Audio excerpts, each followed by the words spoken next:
Born into bondage in 1818, Frederick Douglass would grow to be one of the most influential figures of the American abolitionist movement.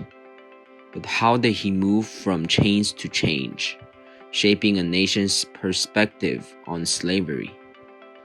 As a child, Frederick was separated from his mother and raised by his grandmother.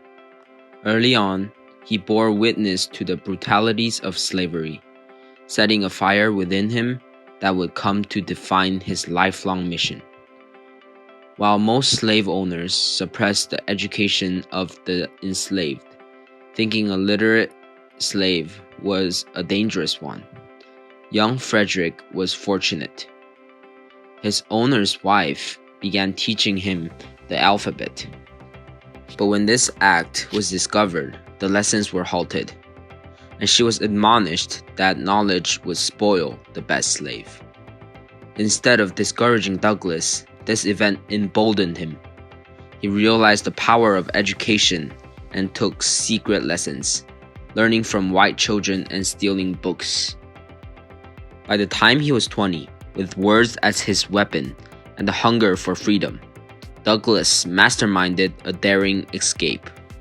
He posed as a sailor and, using borrowed identification papers, managed to travel north to freedom.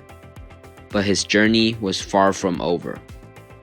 Settling in New Bedford, Massachusetts, Douglass began attending abolitionist meetings, and soon his eloquent oratory and powerful recounting of his own experiences made him a sought-after speaker.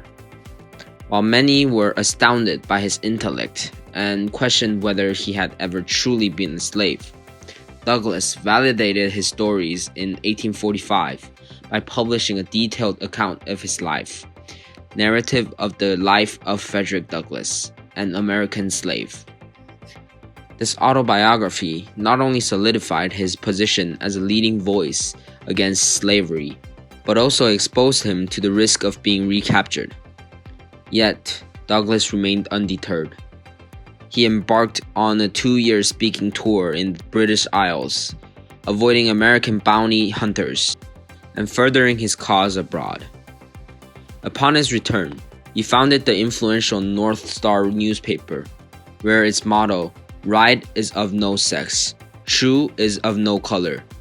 God is the Father of us all, and we are all brethren," illustrated Douglass's commitment not just to abolition, but to women's rights and equality for all. Douglass's efforts were relentless, from advising President Abraham Lincoln on the treatment of black soldiers during the Civil War, to fighting for the passage of the 13th, 14th, and 15th Amendments. His legacy extends beyond the abolitionist movement. Douglass serves as a testament to the power of education, resilience, and unyielding commitment to justice. His life reminds us that change is possible, even in the face of insurmountable odds, and that each of us, regardless of our beginnings, holds the power to shape our own destiny and the destiny of a nation.